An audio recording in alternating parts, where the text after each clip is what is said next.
Welcome to This Explainer.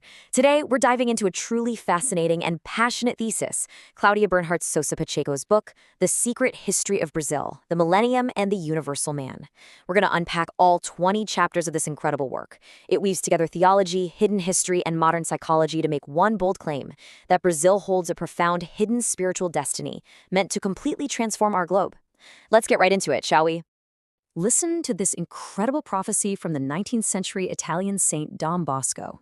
Here will appear the promised land flowing with milk and honey.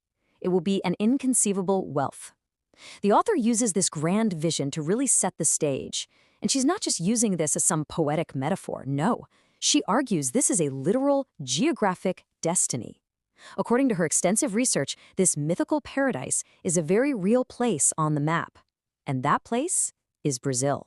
Think of this as an index to an ancient manuscript. We've got 5 parts to cover today.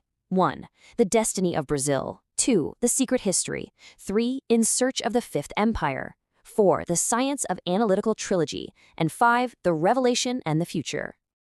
All right, part 1. The destiny of Brazil. Covering the first 2 chapters of the book, the author lays down her foundational claim that Brazil is, quite literally, the promised land. She pulls from a huge variety of historical figures here, everyone from the biblical prophet Jeremiah to the American poet Walt Whitman and the Austrian historian Stefan Zweig. They all pointed to a future society of supreme humanity rooted right in this specific land. Drawing on the biblical prophecy of Daniel, she argues we're currently stuck in what's called the Fourth Empire, an era symbolized by iron and clay.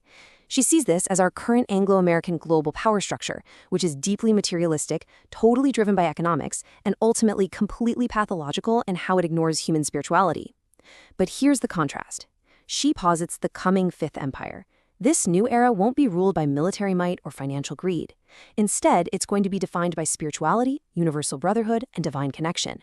It's the era of the Holy Spirit, and its prophesied natural capital is Brazil. Moving right along to part 2. The secret history. Now we're getting into chapters 3 through 11, and this is where it gets really wild. The narrative dives into this deep esoteric history connecting ancient Middle Eastern kings to the medieval knights of Europe. The author makes this extraordinary case that way back in 970 BC, fleets belonging to King Solomon and his Phoenician allies actually crossed the oceans and reached the Amazon. Why? To mine the vast amounts of gold needed to build the Temple of Jerusalem.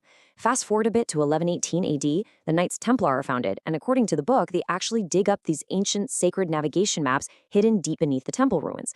Then in 1139 AD, Portugal is founded, but not just as any country, it's created specifically as a Templar state with the express secret purpose of protecting these geographic maps. The author argues that by 1343 AD, which is way before